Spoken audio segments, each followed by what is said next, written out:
welcome to another episode of Expedition Marriage. I'm Chris with my wife Jamie, and we are glad to be here. We're glad that you're joining us. And look, we always want to help to breathe hope and life into your marriages. We want you to be able to thrive and for your marriages to be Christ-focused and for you to not settle for mediocre, but to have an excellent marriage. So sometimes the topics are a little more weighty. Is that's okay, yeah. And so and it's hard for us because I think we feel a little unsettled when we do a more serious topic. Sure, yes. Because we're so joy-filled. We are. And we're funny together, but some topics don't lend themselves well to funny. Yeah. And not that this one does. Despite how I believe that anything can lend itself to funny. It can't. No, it can't. That's the I've problem learned that we the have. hard way. I think you're still learning that. Yeah, I'm still learning that. Yeah. I'm a thing in process. What is it? I'm a work in progress. I'm a thing in process. I'm a thing in progress. I'm a thing in process. I'm a work in progress.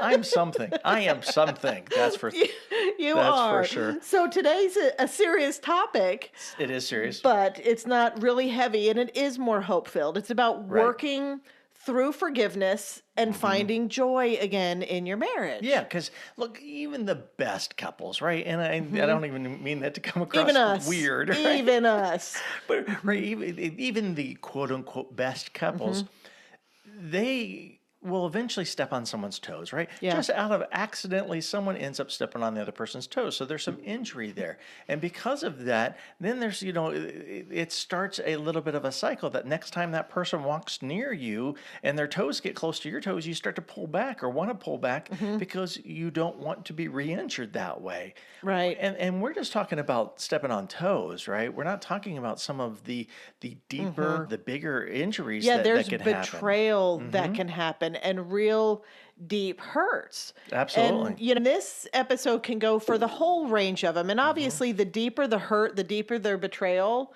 the more challenging this is going to be. Absolutely. But this is really kind of for the couple who's been hurt or betrayed or injured in some way, but they're trying to move forward together. Yeah, together. That was pretty good, honey. Yeah. That's almost like we practiced that one. It was almost like and together we is didn't really practice no, it. we didn't. No, okay. But together is the key word in that. And so you've decided whatever the hurt was, we're going to move forward. We've both decided that. Right. And so you've chosen forgiveness, but somehow you keep getting stuck. Yeah, well, because one of the challenges, I think, is because we want forgiveness to look one way when forgiveness is actually not always like that. Yeah. Right? We want to move past. I said, I'm sorry. Let's be done with it and move on. Right. And it's just not that easy, right? Because we don't necessarily want to have to revisit things. We don't want to, I guess, we don't want to sit in our own stink, right? If we're the ones who caused the injury, we don't want to suffer the other person's pains, not to necessarily because we're a bad person, but it doesn't feel good. Right. And so when forgiveness needs to happen or it's taking place, the person who was the offender can get this attitude of like, okay, let's hurry up. Let's move it along. Why do you keep bringing this up? I said, I'm sorry. Right. How many times? Let's move forward fast. By the way, the answer to that is how many times do I have to say I'm sorry until they tell you you can stop telling them you're sorry. Yeah. Right. Yeah. And that's for like bigger offenses, right? Yeah. But also the person who has forgiven, their tendency is like, okay, I've already forgiven. Why don't I feel better? Yeah. Why don't I feel safe yet? Yeah. And there's reasons for that. And first of all, I said in the beginning that together, this is a decision to move forward. And we want you to make sure that it really is a together process. Yes. Because if you're with a spouse who has given the apology, but has had zero changed behavior. If they've given the promise of like, I said I'm not going to do that again. I promise I'm not going to do it again. I told you, right? Right. It's the 10th time they've said that, the 100th time they've said that, and you see no change behavior, you can't be in denial about that. You are not moving forward together. Right.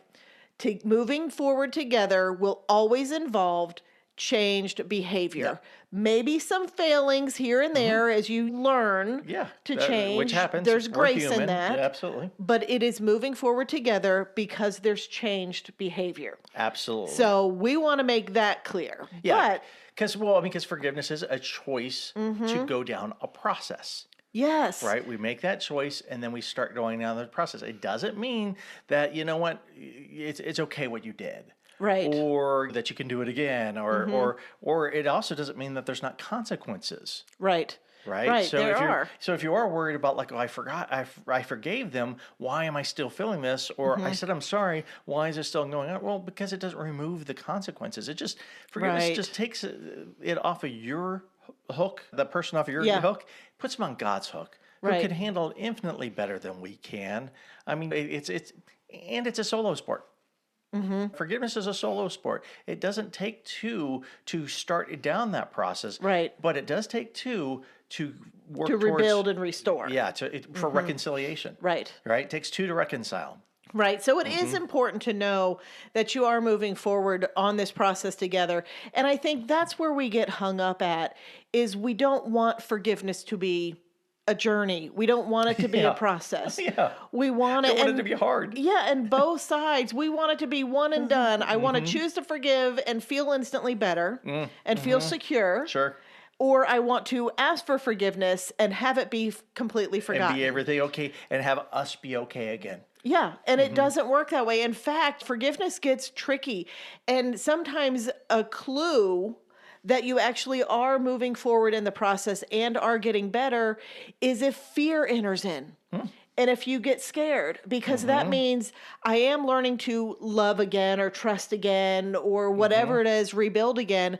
And then all of a sudden you realize it's going good and that scares you. Yeah. And so you want to backpedal. Sure. Well, I mean, because look, all of this requires vulnerability.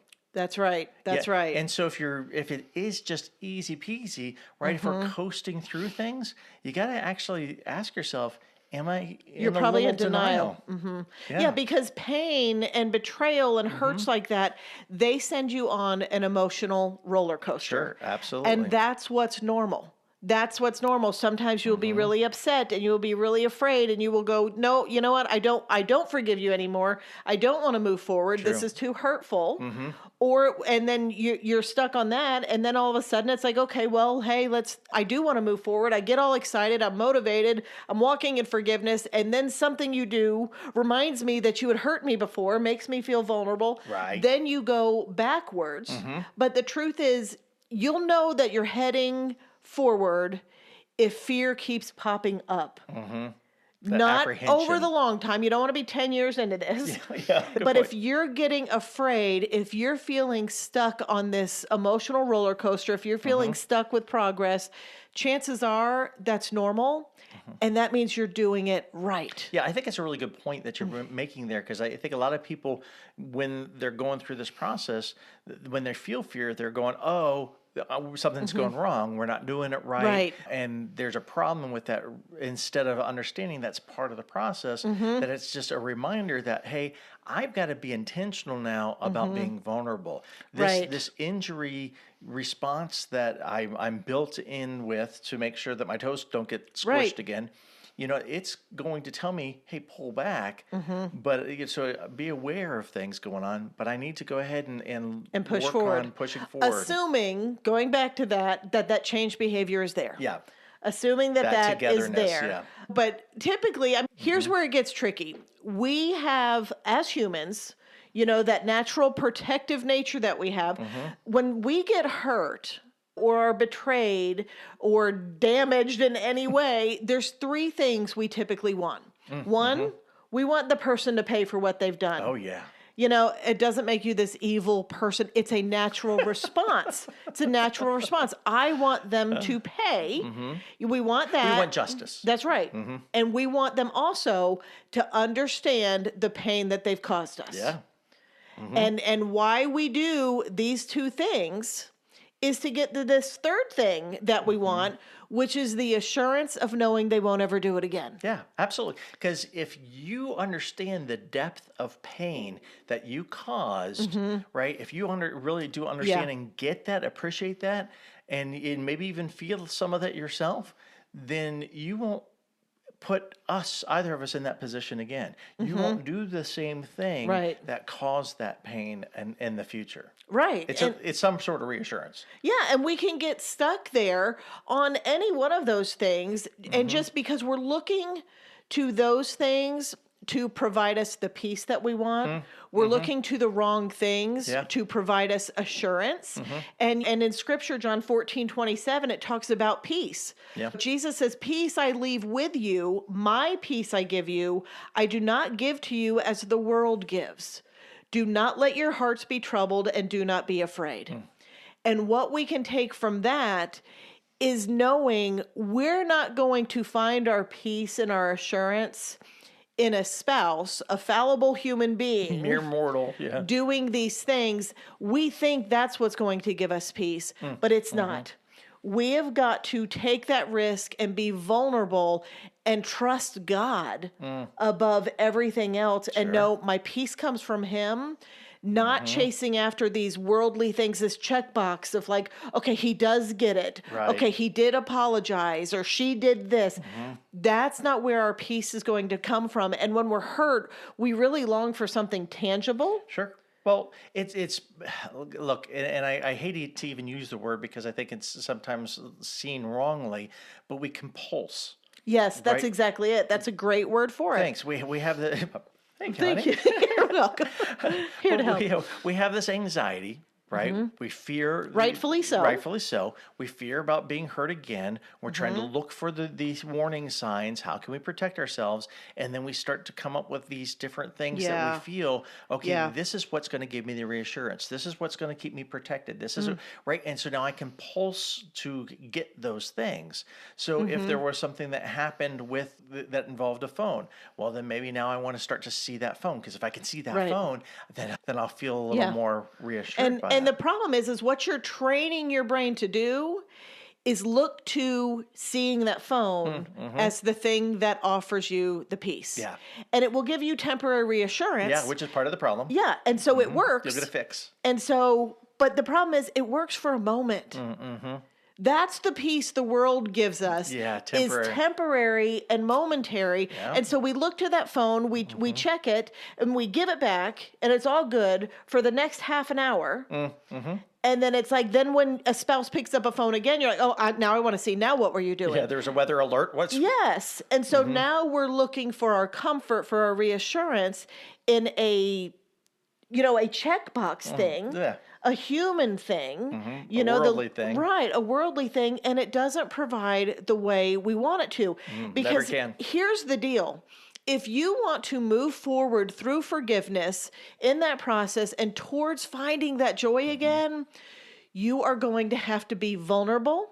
Yep. You're going to have to take risks, and you are ultimately going to have to trust God, whether that be to trust God, to change your spouse, to be in the center of your marriage, and to show up and teach and heal and bring beauty from the ashes and redemption, or you're going to have to trust Him to pick you back up and put you together if your spouse does that thing again. Amen.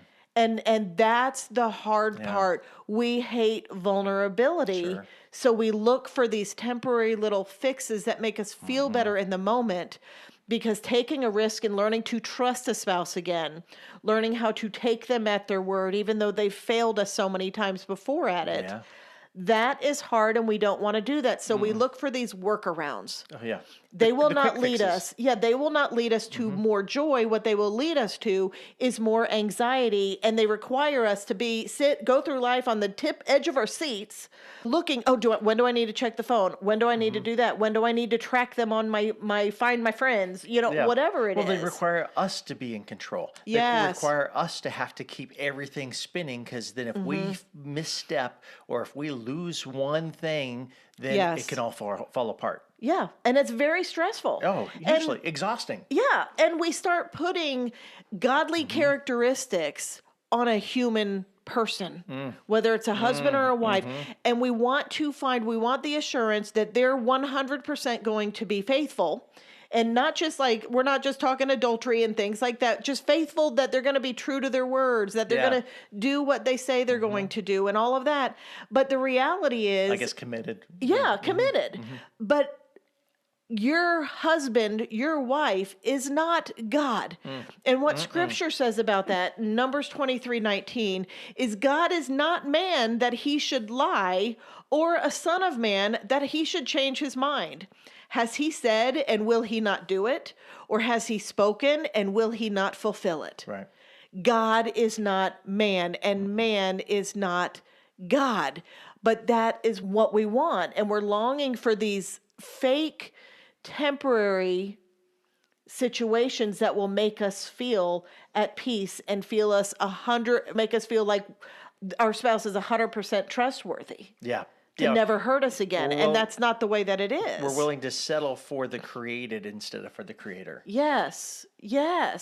And so the only way to move forward through this forgiveness and to get to the other side where joy is restored is through vulnerability. It's through in those moments that we were speaking about, when you do move forward and things are good and all of a sudden you are scared.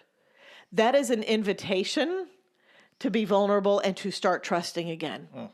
That's an invitation to put your toe in the water again and see how it is. And the more you do that over time, the more that trust will be rebuilt again. Yep. And that's what we're looking for. But even in our best case scenario, it's not 100% guaranteed. And if we keep looking for that guarantee that they're not going to hurt us again, that they do understand the pain that they caused, and that they did pay a consequence or they did pay a price for it, those things, we're not buying it ourselves. Even when we believe, okay, I see how much you hurting me is hurting you, it still is not enough. So even when we get those things, it's not enough because it's worldly peace. Yeah. Wow. And we need Jesus' peace. Yes. And that's what it comes down to. So if you're going to move forward in healing, you're going to have to trust God. You're going to have to be vulnerable. You're going to have to learn how to take a risk again. Yeah, sure. And you're ultimately going to have to trust God, because that's where your peace is going to come from. Yeah, well, I mean, and not only trusting God, but you trust that He will be with you as you walk through the situation. Yeah. Because it's going to be scary, but if you don't ever walk back in that situation, then you're not giving your spouse the opportunity to prove themselves. That's right. Right? You're not, even if they do it poorly, because we're mere mortals, to still prove that they want to, that the desire's there, that they are working towards being a better spouse in that area, and overall, hopefully overall. Yeah. So that's part of the testing as well, is you got to be open to it, or else you don't move. You're stagnant. Right. And what's incredible about this whole process is when you do these hard things, when you require vulnerability of your spouse, when you test them, when you do this hard work and grow moving forward together,